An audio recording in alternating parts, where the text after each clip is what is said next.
Olá, aqui o professor Vítor Araújo, curso de Cálculo, tratando de propriedades operatórias de limites. Tomemos f de x e g de x, duas funções, de tal forma que o limite de f de x quando x tende para a é L1 e o limite de g de x quando x tende para a é L2. Então, temos que o limite da soma é igual à soma dos limites. O limite quando x tende para a de f de x mais g de x é a soma do limite quando x tende para a de f de x mais o limite quando x tende para a de g de x. Tá? O limite do produto de uma constante por uma função é a constante multiplicada pelo limite da função. Então, o limite quando x tende para a de uma constante c vezes f de x é c vezes o limite quando o x tende para a de f de x. O limite do produto é igual ao produto dos limites. O limite de f de x vezes g de x, quando x tende para a, é o produto dos limites do f de x, quando x tende para a, pelo produto do limite de g de x, quando x tende para a. O limite do quociente é o quociente dos limites, desde que o denominador não seja zero. Então, o limite quando x tende para a de f de x sobre g de x é o limite quando x tende para a de f de x dividido pelo limite quando x tende para a de g de x, se o limite do g não é zero. Uma propriedade adicional importante, que é a composição. Se eu tiver duas funções compostas, portanto, imagina que o limite quando x tende para a de f de x é L e o limite quando x tende para B de g de x é A. Então, o valor do limite de g é o ponto para onde está tendendo o x no limite de f. Okay? Então, o limite quando x tende para B do f de g de x é L. Certo? Então, se eu puder compor, né? Se o g converge para A quando o x tende para B e se o f converge para L quando o x tende para A, então o f após g vai convergir para L quando o x tende para B. Okay?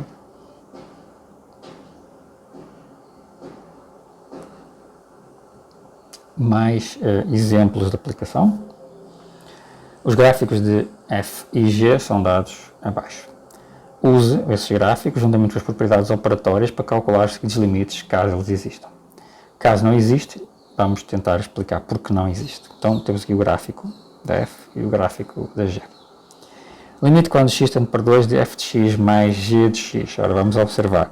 Quando x tende para 2, né, é mais ou menos evidente que o limite é 2. O limite f de x quando x tende para 2 é 2. E no caso do g, né, aqui o limite quando x tende para 2 parece ser 0, né? Ele bate ali em 0.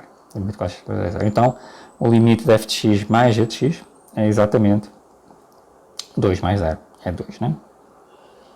Temos isto aqui feito na página seguinte, né?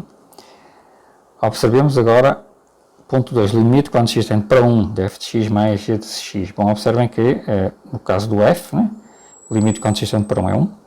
E no caso do g, o limite quando x tende para 1, né, ele é 1 à direita e é 2 à esquerda. E, portanto, o limite quando x tende para 1 do g de x não existe. Okay? Então, esta soma aqui, a soma deste limite também não vai existir. Então, temos que aquele à direita, né, é 1, à esquerda é 2, portanto o limite quando x tende para 1 não existe, e será que o limite da soma também não existe. Tá? Porque se ele existisse, então como o limite do f de x existe, eu teria que o limite do g de x seria igual ao limite de f de x mais g de x, que eu estou assumindo que existe, menos o f de x. Isto aqui vai dar g de x, né? Somei e subtraí o f de x, mas então o f de x mais g de x tem limite, o f de x também tem, então a diferença também teria que ser, né? Então eu teria que ter a mesma coisa que isto aqui, e portanto, né, isto aqui diria que o limite quando x tende para 1 do g de x existiria, certo? Contradição, portanto não pode existir o limite de f de x mais g de x, neste caso, né, porque um dos limites não existe.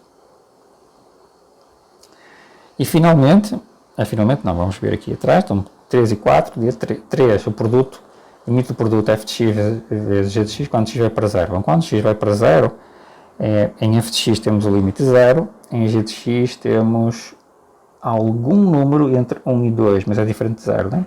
Então, o limite de f de x vezes g de x, né, é 0, é o limite quando x tende para 0 de f de x, vezes o limite quando x vai para 0 de g de x, que é algum número entre 1 e 2. Então, isto aqui vai dar 0, né, porque é 0 vezes algum número real.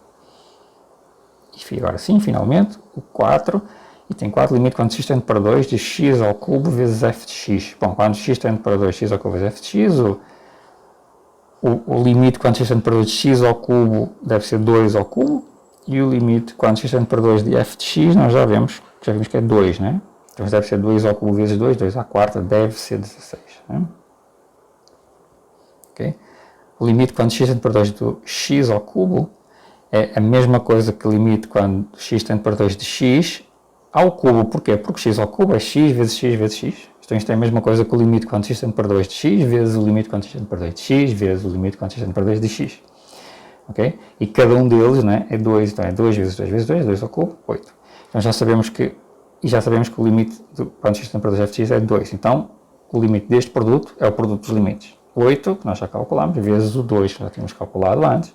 Então dá 16, como eu tinha previsto, né? Parecia intuitivo já. Agora nós estamos prontos para falarmos de continuidade.